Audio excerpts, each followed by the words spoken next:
Hello friends, எல்லோரும் எப்படி இருக்கீங்க? கண்டிப்பாக நல்லா இருப்பீங்க நம்புகிறேன். இதில் நம்ம என்ன பார்க்க போகிறோம்னா, மண்டே வந்துடுச்சு இல்லைங்களா? மண்டே என்ன இன்ட்ரெஸ்டிங்கான ப்ராசஸ்ஸு, ஒன்று கேப்டன்சி, ஒரு டைம் அது ஃப்ரைடேவே ஆகிடும். இந்த வாட்டி கேப்டன்சி பற்றி பேசியாச்சு.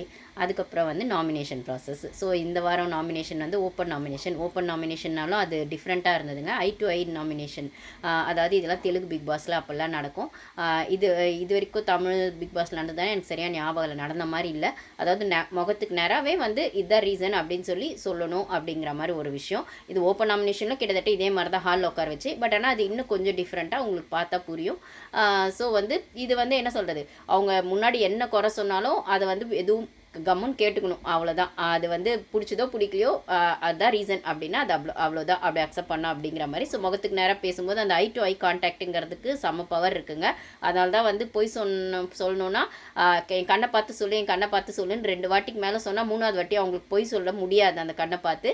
அப்படி இருக்கிற பட்சத்தில் அந்த ஐ டு ஐ கான்டாக்ட் அவ்வளோ பவர் இருக்கணும் போது இன்றைக்கான நாமினேஷன் அதுதான். கரெக்டாக அவங்க முகத்துக்கு நேராக நிற்க வச்சு நேருக்கு நேர் வந்து கண்ணை பார்த்து நாமினேட் பண்ணோம் அப்படிங்கிறது. ஸோ வந்து இதில் வந்து பார்த்திங்கன்னா வந்து அன்ஷிதா வந்து மஞ்சரியை பண்ணுறாங்க.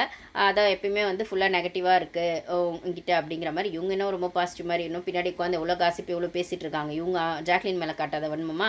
அதாவது இப்போ இவங்க வந்து மஞ்சரியை நாமினேட் பண்ணும்போது தான் தெரியுது மஞ்சரி மாதிரி இவங்களுக்கு இவ்வளோ கோவம் இருக்குது. அந்த மஞ்சரி சேவ் ஆகிறதுக்கு ஜாக்லின் ஏதோ ஒரு விதத்தில் அன்றைக்கி காரணமானதுனால அதை காட்டுறாங்க அப்படின்னு.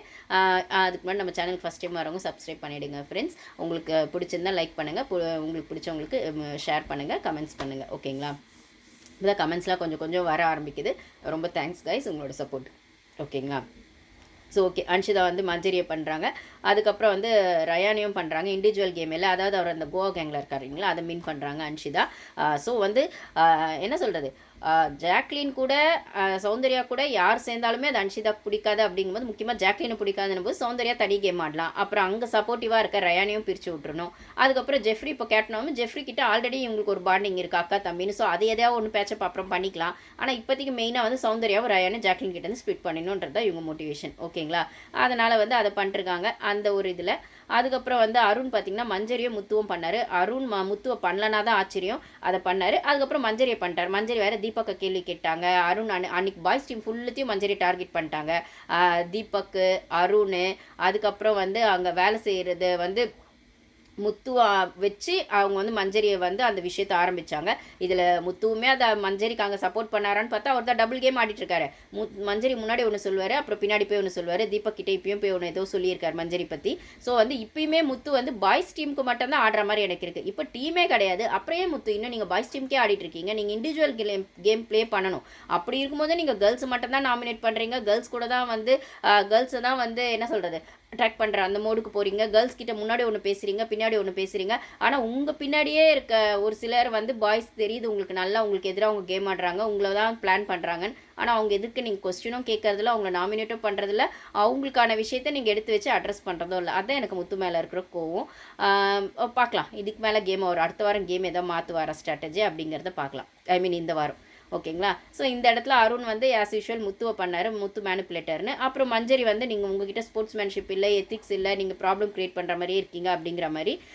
அப்போ வந்து இது வந்து முத்து வந்து திருப்பி அருணை பண்ணுவாரானா பண்ண மாட்டார். அதுதான் அவரோட ஸ்ட்ராட்டஜி. அவர் வந்து ரிவெஞ்ச் மோடு அப்படின்னு பண்ண மாட்டார். சார் நீங்கள் ரிவெஞ்ச் மோடு பண்ண வேணாம், நாமினேட் பண்ண வேணாம், அங்கே விஷயத்தை அட்ரஸ் பண்ணலாம்ல. அருண் கிட்ட பேசும்போதோ தீபக் கிட்ட பேசும்போதோ கேர்ள்ஸை பற்றி கேர்ள்ஸ் கிட்டேயோ ஜாக்லின் கிட்ட ஒன்று பேசுவீங்க, அன்ஷிதா கிட்ட ஒன்று பேசுவீங்க, அப்புறம் மஞ்சரி கிட்ட தனியாக ஒன்று பேசுவீங்க. அப்புறம் அதை எடுத்துகிட்டு வந்து இப்போ நீங்கள் போன விஷால்லாம் பண்ண மாதிரி அது இப்போ தீபக் கிட்ட எடுத்துகிட்டு வந்து பேசுகிறீங்க.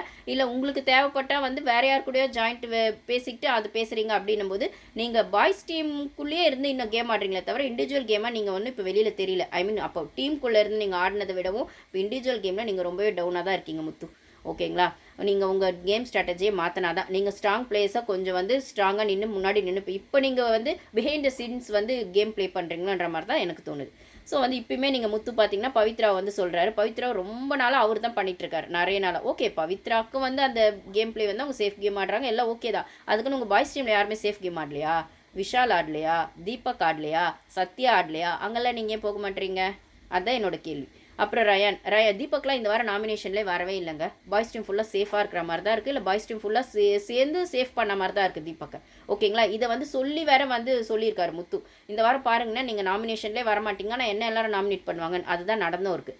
அப்போது நீங்கள் அங்கங்கே போய் அவங்கவுங்க இப்போ விஷால் பண்ணுற மாதிரியோ ஆனந்தி பண்ணுற மாதிரி நீங்கள் அங்கங்கே போய் உட்காந்து மண்டையை கழுவிட்டு இவங்களும் நாமினேட் பண்ணுங்க இவங்களும் நாமினேட் பண்ணாதீங்க அப்படிங்கிற மாதிரி அவங்க மண்டையை கழுவிட்டு ஏதோ ஒன்று சொல்லிட்டு அப்போ அதை எடுத்து தீபக் கிட்டே சொல்லிட்டு தீபக் கிட்டே நீங்கள் ஃபேவரட்டிசம் எதிர்பார்க்குறீங்களா, அருண் கொடுக்குற மாதிரி எனக்கு ஒன்று கொடுங்க அப்படின்ட்டு, இல்லை தீபக்கை ஃப்ரெண்ட் ஆக்கிக்கணுன்றதுக்காக நீங்கள் பண்ணுறீங்களா, இல்லை ஸ்ட்ராங் கண்டஸ்டன்ட்டு நீங்கள் கேர்ள்ஸ் டீமை மட்டும்தான் நினைக்கிறீங்களா, பாய்ஸ் டீமில் யாரையும் நீங்கள் ஸ்ட்ராங் கண்டஸ்டன்ட்னு நினைக்கலையா, எனக்கு தெரியல.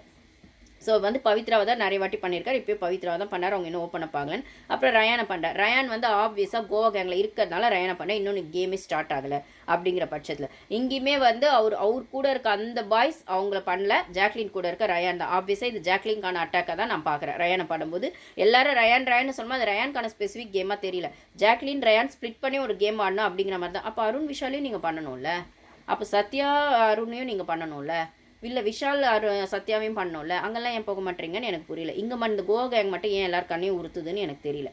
ஓகேங்களா. அப்புறம் வந்து ரயானை பண்ணார். சௌந்தர்யா ஆனந்தியும் பவித்ராவையும் பண்ணாங்க. ஆனந்தி வந்து மண்டை கழுவாத மாதிரி வந்து மண்டையை கழுவுறாங்க அப்படின்னு, அதாவது வெளில தெரியாத மாதிரி கழுவுறாங்க அப்படிங்கிறது அதுக்கு மீனிங்கு. ஸோ அதை தான் அவங்க அப்படி சொல்லியிருக்காங்க. அப்புறம் பவித்ரா வந்து நோ அக்செப்டன்ஸ் ஃபேக்டர், அது ஆல்ரெடி தெரிஞ்சிச்சு. வீக்கெண்ட்லேயே வந்து அவங்க ஸ்ட்ராட்டஜின்னு சொல்லிட்டு அதை ஒத்துக்க முடியலன்னா ஒத்துக்கிட்டா அவங்க ஃபேக்குன்னு தெரிஞ்சிடும் எல்லாருக்கும். அதனால் அப்புறம் அவங்ககிட்ட நம்பி கூட யாரும் பேச மாட்டாங்க. அதனால் இப்போ மஞ்சரி ஒரு எல்லார்கிட்டையும் ஒரு என்ன சொல்கிறது ஒரு ஹேட் வாங்கியிருக்காங்க இல்லைங்களா, அந்த மாதிரி வாங்க வேணாமே அவங்க வந்து பண்ணுறாங்க. அதனால தான் அன்றைக்கி அந்த டாஸ்க் விஷயத்தில் ஃப்ரிட்ஜ் விஷயத்தில் கூட சௌந்தர்யா வந்து பவித்ரா சொன்னதாக எடுத்துகிட்டு வந்து சொல்லும்போது அது ஏன் சொன்னேன்னு பவித்ரா கேட்டது. நான் உங்ககிட்ட பர்சனலாக சொல்கிறேன், இல்லைனா நான் வந்து ஒரு டிஸ்கஷனில் இருக்கேன், அதை போய் நீ எடுத்துகிட்டு வந்து ஏன் லிவிங் ஏரியாவில் எல்லாரும் முன்னாடி அட்ரஸ் பண்ணுறேன், இப்போ நான் தப்பாக தெரியவே இல்லைனா ஒரு விஷயத்தை உங்களுக்கு அவ்வளோ ஓப்பனாக பேச முடியல அப்படின்னா நீங்கள் அது காசிப்பாகவும் பேசக்கூடாது, டிஸ்கஷன்லேயும் பேசக்கூடாது. அந்த இடத்துல கூட உங்களுக்கு அதை சொல்ல லிவிங் ஏரியாவில் கூட உங்களுக்கு அதை சொல்ல முடியல அப்படின்னா அப்போ நீங்கள் இன்னும் கேமே ஆடலன்னு தானே அர்த்தம், பின்னாடியே தான் பிஹைண்ட் தி சீன்ஸ்லேயே தான் இருக்கீங்கன்னு அர்த்தம். கொஞ்சம் வந்து ஸ்க்ரீன்குள்ளேயும் வாங்க, ஸ்க்ரீன் ஸ்பேஸை எடுக்கணும்னு நீங்கள் நினச்சாதான் நீங்கள் கேம்குள்ளே வரீங்கன்னு அர்த்தம். ஓகேங்களா. ஸோ அந்த அக்செப்டன்ஸ் ஃபேக்டர் இல்லை அப்படின்னு அது கரெக்டாக தான். அப்புறம் தீபக் மஞ்சரியை பண்ணுறது, சாச்சனாவை அவரும் தான் நிறைய வாட்டி பண்ணுறாரு, ஆனால் சாச்சனா வெளிலலாம் போக மாட்டாங்க. மஞ்சரிக்கு அதே அருண் இங்கே பார்த்தீங்கன்னா அருண் மஞ்சரிக்கு என்ன ரீசன் சொன்னாரோ அதே தான், சேம் எத்திக்ஸ் இல்லை, ப்ராப்ளம் க்ரியேட் பண்ணுறீங்க, ஸ்போர்ட்ஸ்மேன்ஷிப் இல்லை. இப்போ இது பேசி வச்சு பண்ணுற மாதிரி தானே இருக்குது. அப்போ பாய்ஸ் டீம் மாதிரியே தான் இன்னும் பண்ணிருக்காங்க. கேர்ள்ஸ் பண்ணணும் அப்படின்னும் போது கேர்ள்ஸ், ஆனால் கேர்ள்ஸ் வந்து கேர்ள்ஸ்குள்ளே திருப்பி பண்ணிக்கிறாங்க. அப்போது வந்து இந்த என்ன சொல்கிறது இதில் ஃபேவரட்டிசம் யாருக்கு பண்ணுறான்னு பார்த்தா கேர்ள்ஸ் திருப்பி அவங்களுக்குள்ளேயே அடிச்சுக்கிறாங்க, பாய்ஸ் திருப்பி இவங்கள சைட்லேயே சேவ் பண்ணிக்கிட்டு கேர்ள்ஸ் மட்டுமே பண்ணிருக்காங்க. அப்போ நடுவில் லைன் மட்டும்தான் இல்லை, நீங்கள் ஒன்றா சாப்பிட்றதுக்கு சேர்ந்துக்கிறீங்க, அதுக்கப்புறம் வந்து என்ன சொல்கிறது குரூப்பிசம் பண்ணும்போது சேர்ந்துக்கிறீங்க, நாமினேட் பண்ணும்போது திருப்பி நீங்கள் அந்த ப்ராசஸ்லேயே தான் இருக்கீங்க. அது மிக்சட் நாமினேஷன் வந்தாலுமே கேர்ள்ஸ் டீமே தான் பாய்ஸ் அட்டாக் பண்ணிருக்காங்க. கேர்ள்ஸ் வந்து பார்த்தீங்கன்னா கேர்ள்ஸ் டீமில் இருக்கவங்களே தான் பண்ணுறாங்கன்னா, இந்த சைட் சத்யா ரஞ்சித்தில் இவங்க சும்மா இருக்காங்கன்னா அவங்களும் பண்ணவே மாட்டாங்க. அதுதான் எனக்கு புரியவே இல்லை. ரஞ்சித் பார்த்திங்கன்னா அகெயின் மஞ்சரி ஆனந்தியை ரஞ்சித் எப்படி தீபக் மஞ்சரி சாச்சனாவோ அப்போ அதே மாதிரி வந்து ரஞ்சித் வந்து மஞ்சரி ப்ராப்ளம் க்ரியேட் பண்ணுறாங்க. சேம் அதே தான் ஆனந்தி ஃப்ரிட்ஜ் இஷ்யூக்கு சொன்னது அவங்க தான் ஆரம்பித்தாங்க அப்படின்னு. அப்புறம் சத்யா வந்து ரஞ்சித் இப்படியே அதிசயமாக சத்யா மட்டும் ரஞ்சித்தை பண்ணிட்டார். அவர் ஏதாவது சொல்லியிருப்பாருன்னு நினைக்கிறேன், அந்த கோத்தில் பண்ணியிருப்பார் சத்யா, இல்லை தனியெல்லாம் யோசிச்சு பண்ணியிருக்க மாட்டார், இல்லை விஷால் மண்டையை கழுவிட்டு இருப்பார். அப்புறம் அந்த ஒப்பீனியனே இல்லை உங்களுக்கு அப்படிங்கிற மாதிரி. அப்புறம் மஞ்சரி அகைன் ப்ரெஷர் குக்கர் மாதிரி வெடிச்சிடுறாங்க, கத்துறாங்க அப்படின்னு. ஏன் ஒரு பொண்ணு கத்தனா பேசினா நீங்கள் ஒத்துக்க மாட்டிங்களா, ஏன் இதை தீபக் கத்தனா செஞ்சால் ஒத்துக்குவீங்களா, சௌந்தர்யா உண்மையில இல்லாத விஷயத்தில் அவ்வளோ கத்தினாரு, அப்புறம் ஜாக்லின் விஷயத்துலையுமே காலில் விழ வச்சாரு, அப்போல்லாம் தீபக்லாம் கத்தலையா. அப்போ ஜென்ஸு கத்தனா ஓகே, லேடிஸ் கத்தனா அது தப்போ சரியோ, ஆனால் அது கத்தனாலே தப்பு அப்படின்ற மாதிரி ஆகிடும் இல்லையா. அப்புறம் சௌந்தர்யா வந்து என்ன சொல்கிறது அவங்க மேனஸ் இல்லை அப்படி இல்லை இப்படி இல்லைன்னு சொன்னது நீங்கள் பாய்ஸ் டீம் தானே சொன்னீங்க, இப்போ அந்த இடத்துக்கு சௌந்தர்யாவை விட்டுட்டீங்க, ஜாக்லின் விட்டுட்டீங்க, மஞ்சரி மாட்டிக்கிட்டாங்க அப்படி தானே. ஓகே மஞ்சரி வந்து அகெயின் சத்யா வந்து அப்போ வந்து சத்யா சொன்னதுக்கு இவங்க திருப்பி சொல்லிட்டாங்க, உங்களுக்கு செல்ஃப் ஒப்பீனியன் எதுவுமே இல்லை. அப்புறம் சௌந்தர்யா அவங்க சொல்கிறாங்க ஹர்ட் பண்ணுறீங்க, அப்புறம் வந்து நீங்கள் ஏதோ ஒன்று கவர் பண்ணி அந்த எக்ஸ்பிரஷன்ஸில் அதை கவர் பண்ணிடுறீங்க அப்படின்ற மாதிரி சௌந்தர்யாவை சொன்னாங்க. அது எப்பயுமே சௌந்தர்யாவுக்கும் மஞ்சரிக்கும் ஒன்று போயிட்டே இருக்கா, அதனால் வந்துச்சு.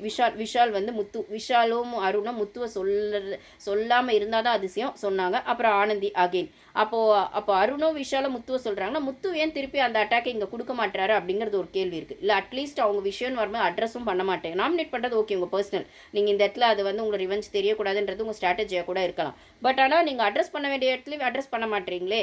ஏன் கேர்ள்ஸ் டீம் பற்றி போய் நீங்கள் வந்து பாய்ஸ் டீமில் உட்காந்து பேசுகிறீங்க, அன்ஷிதா கிட்ட தனியாக, ஆனந்தி கிட்ட தனியாக, ஆனந்தி கிட்ட தனியாக, ஜாக்லின் கிட்ட தனியாக, மஞ்சரி கிட்ட தனியாக, உங்கள் மேனிப்புலேஷன் கேமை ஏன் கேர்ள்ஸ் டீம் கிட்டேயே வச்சுருக்கீங்க, இது ஏன் நீங்கள் பாய்ஸ் டீமில் பண்ணலை. சத்யா கூட உட்காந்து தனியாக பேசுங்க, விஷால் கூட பேசுங்க, தீபக் கூட வந்து உங்கள் பாய்ஸ் டீமுக்குள்ளே இருக்க பிரச்சனையை பற்றி பேசுங்க, இல்லை அருண் பற்றி தீபக் கிட்ட பேசுங்க, ஏன் வந்து தீபக் வந்து அருண் கிட்ட நீ பர்சனல் அட்டாக் பண்ண தப்புன்னு சொன்னால் உடனே ஒத்துக்கிட்டீங்க, அப்போ உங்கள் சைடுக்கு நீங்கள் வந்து விட்டு கொடுத்துட்றீங்கன்னு தான் அர்த்தமா? அப்போ நீங்கள் என்ன பாய்ஸ் டீமுக்கு தான் ஆடிட்டுருக்கீங்களா அப்படின்னு எனக்கு ஒரு கேள்வி இருக்குது. வந்து விஷால், முத்து, அப்புறம் ஆனந்தி வந்து ரஞ்சித்து, ஜாக்லின்னு. இது வந்து எல்லாமே ஃபுல்லாக பர்சனல் தான். ஆனந்தி, ஜாக்லின்னு. அதாவது ஜாக்லின் வந்து அப்படி இப்படி சொல்லி ஏதோ ஒன்று சொல்லிட்டுருக்காங்க அப்படின்னு அது ஆல்ரெடி தெரியும். அவங்க காசிப் பின்னாடி என்ன பேசுகிறாங்களோ அதை தான் சொன்னாங்க. அப்புறம் ஜாக்லின்னு வந்து ராணவ் வந்து புரிதலே இல்லாமல் ஆடுறாரு, அது உண்மை தான். அப்புறம் ஜாக்லின் வந்து தர்ஷிகா, அவங்க நாமினேஷனில் வந்தால் ஒரு மாதிரி, வரலன்னா ஒரு மாதிரினா அது அவங்க அதை அவங்க தான் பண்ணுறாங்க. அவங்க அவுட் ஆஃப் த கேம் போய் ரொம்ப நாள் ஆயிடுச்சுங்க. மோஸ்ட்லி அவங்க வெளில போயிட்டாலே நல்லாயிருக்கும். ஓகேங்களா? அப்புறம் தர்ஷிகா அகைன் ரிவெஞ்ச் மோடில் தான் ஜாக்லினை சொன்னாங்க. இண்டிவிஜுவல் கேமே இல்லை அப்படின்னு சொல்லிட்டு அந்த கோவா கேங் மீன் பண்ணுறாங்க. அப்புறம் தர்ஷிகா, முத்துவும் வந்து அவங்க விஷாலை பண்ண மாட்டாங்கன்னு அவங்க வந்து என்ன சொல்கிறது, ஒரு கமிட்மெண்ட்டுக்குள்ளே இருக்காங்க இல்லைங்களா, அதனால் விஷாலை பண்ண மாட்டாங்க, அருணையும் பண்ண மாட்டாங்க, சத்யாவையும் பண்ண மாட்டாங்க. அப்புறம் வந்துட்டு தர்ஷிகா முத்துவை தான் பண்ணுவாங்க. பாய்ஸ் டீமில் பண்ணுங்கிறதுனால கேர்ளில் ஒன்று பாயில் ஒன்று பண்ணுவாங்க. அப்படி வந்து நம்மளை வந்து என்ன சொல்கிறது, நம்மளை ஏமாத்துற மாதிரி ஒன்று பண்ணுவாங்க. நான் வந்து கரெக்டாக விளையாடுறேன், லேடிஸில் ஒன்று பண்ணுறேன், ஜென்ஸில் ஒன்று பண்ணுறேன். அதுலேயும் அருண் விஷால் முத்து கிட்டலாம் வரமாட்டேன், முத்து மட்டும் அருண் விஷால் சத்யா கிட்ட வரமாட்டேன், முத்து மட்டும் பண்ணுவேன் அப்படின்ட்டு. அதுக்கப்புறம் பவித்ரா வந்து சௌந்தர்யா சொல்லுவாங்க. அதுக்கப்புறம் வந்து அது அகெயின் ரிவெஞ்ச் மோடு தான், அது மாதிரி பண்ணுவாங்க. அதுக்கப்புறம் வந்து சௌந்தர்யா பவித்ரா சொன்னதால அகெயின் பவித்ரா வந்து சௌந்தர்யா சொல்லுவாங்க. அப்புறம் முத்துவை சொல்லுவாங்க, ஏன்னா தர்ஷிகா முத்துவை சொன்னாங்க இல்லைங்களா, ஸோ அதையே ரீசனை வச்சு பவித்ரா சொல்லுவாங்க. அப்புறம் ராயன் வந்து ஆனந்தியை சொல்லுவாங்க, இண்டிவிஜுவல் கேம் இல்லை அப்படின்னு. அப்புறம் ராணவ் அதை புரிதல் இல்லை அப்படின்னு. ராணவ் திருப்பி ரயன் ரிவெஞ்ச் மோடு. அப்புறம் ராணவ் வந்து மஞ்சரி, இது தெரிஞ்சது தான். அப்புறம் சாச்சனா வந்து சத்யாவை சொல்லுவாங்க. சத்யாவுக்கு வந்து அதாவது அட்லீஸ்ட் இந்த பொண்ணாச்சும் சொல்லிச்சே சத்யாவை, இந்த பொண்ணு சொன்னதுனால தான் சத்யா வந்தார், இல்லை சத்யா வந்திருக்கவே மாட்டார். மஞ்சரியும் சாச்சனாவை மட்டும் தான் சத்யாவை சொல்லியிருக்காங்க, இல்லைனா இந்த வாரம் எஸ்கேப் ஆயிருப்பார் நாமினேஷன்லேருந்து அவர். அப்புறம் வந்து உங்களுக்குன்னு செல்ஃப் ஒப்பீனியனே இல்லை அப்படின்னு. அப்புறம் சாச்சனா வந்து தர்ஷிகாவை சொல்லியிருக்காங்க, இண்டிவிஜுவல் கேம் இல்லை அப்படிங்கிற மாதிரி. அதுக்கப்புறம் வந்து ஜெஃப்ரி இங்கே தான் காமெடி. ஜெஃப்ரி வந்து சாச்சனாவை சொல்லுவார். அப்புறம் வந்து இன்னும் சைல்டிஷாக இருக்குது அப்படின்னு. அப்புறம் வந்து ராணவ் சொல்வார் புரிதல் இல்லைன்னு. இந்த இடத்துல சாச்சனா வந்து கேட்குறாங்களா, நீ பண்ணலனா நான் வந்திருக்க மாட்டேன், ஏன்னா கரெக்டாக 2 ஓட்டு தான் அதுக்கு சாச்சனா. நீ பண்ணலனா நான் வந்திருக்க மாட்டேன், நான் உங்ககிட்ட என்எஃபியே கேட்டேன், நீ இதாவது பண்ணாமல் இருக்கலாம்னா. முதல்லேருந்தே மோஸ்ட்லி சாச்சனாவை நாமினேட் பண்ணது தீபக்கோ ஜெஃப்ரியும் தான், அப்புறம் எப்படியும் அவர் பண்ணாமல் இருப்பார். அதனால் அது ஒன்று ஆகுது. இப்போ மொத்தத்தில் பார்த்தீங்கன்னா 12 பேர் நாமினேஷனில் வந்திருக்காங்க. 12 பேரில் பார்த்தீங்கன்னா 7 பேர் கேர்ள்ஸ் தான் இருக்காங்க. ஆனந்தி, மஞ்சரி, ஜாக்லின் வந்து தொடர்ந்து 9th வீக்குங்க. இது ஜூலி வந்து அந்த ஃபஸ்ட்டு சீசனோ செகண்ட் சீசனோ ஜூலி கூட வந்திருப்பாங்க. 8 டைம்ஸும் 9 டைம்ஸும் அவங்களும் வந்திருப்பாங்க. அவங்களுக்கு ஈக்குவல் ரெக்கார்டுக்கும் வந்திருக்காங்க. கண்டினியூஸ் 9th வீக் நாமினேஷன் வரைக்கும் ஜாக்லின். என்ன அவங்களுக்கான ஓட்ஸ் குறைஞ்சிருக்கா, அவ்வளோதான். இப்போ 2 ஓட்டில் வந்திருக்காங்க. இதில் இன்றைக்கி ஹையஸ்ட் ஓட் யாருன்னு பார்த்தீங்கன்னா மஞ்சரி தான், 6 ஓட்டு. ஸோ ஜாக்லினே சௌந்தர்யாவே அட்டாக் பண்ணுறதை விட்டுட்டாங்க பாய்ஸ் டீம். இப்போ வந்து அது ஃபுல்லாக வந்து மஞ்சரி கிட்ட போயிருக்கு. ஓகேங்களா? இது அவங்க ஸ்ட்ராட்டஜியாக கூட இருக்கலாம் மஞ்சரி. இது என்ன கேட்டால் யாரோ ஒருத்தர் நிற்கணும் அங்கே பாய்ஸ் டீமுக்கு எதிராகவோ இல்லை ஒரு சில விஷயத்துக்கு எதிராகவோ. ஒருத்தவங்க ஒன்று பண்ணிகிட்டே இருப்பாங்க, கேட்கவே மாட்டோம், இல்லை கேட்டால் காலில் வச்சு சாரி கேட்பீங்க அப்படின்னு சொன்னால் அருண் மாதிரி ஆளுங்களோ, மார்க் பண்ணுற ஆளுங்களோ, விஷால் மாதிரி காசிப் பேசுகிற ஆளுங்களோ, இல்லை அருணும் விஷாலும் கேள்வியே கேட்காத முத்து மாதிரி ஆளுங்களோ, அப்புறம் தீபக் இது வந்து முத்துவையும் அருணையும் வச்சு ஒரு கேம் ஆடுற ஆளுங்களோ, யாரோ ஒருத்தர் ஸ்டபனாக கேள்வி கேட்டு தான் இருக்கணும். அது அவங்க ஸ்ட்ராட்டஜியாக கூட இருக்கட்டும், ஆனால் கேள்வி கேட்கட்டும்ன்ற அவங்களாம் விஜய் டிவி ப்ராடக்ட்ன்றதுல ரொம்பவே ஸ்ட்ராங்காக ஸ்டபனாக ஒன்று பண்ணிருக்காங்கல்ல.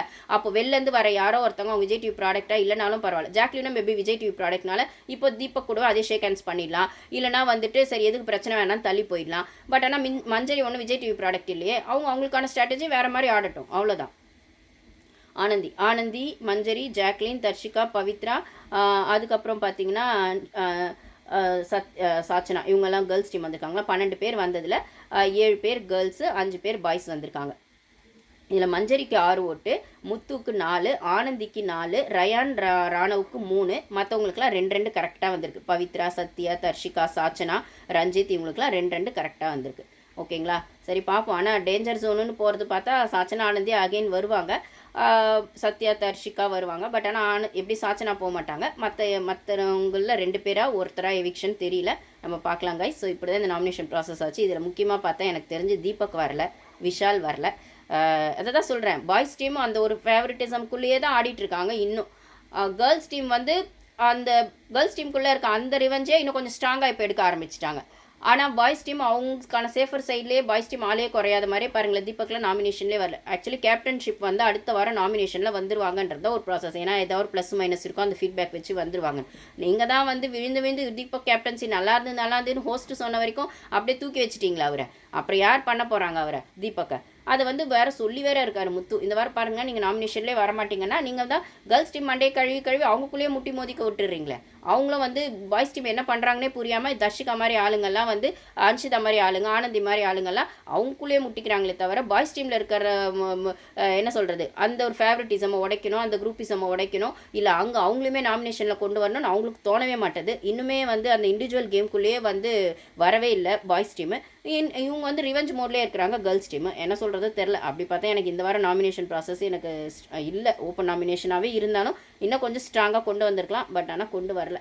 ஓகே கைஸ், இதான் நடந்தது. தேங்க்யூ.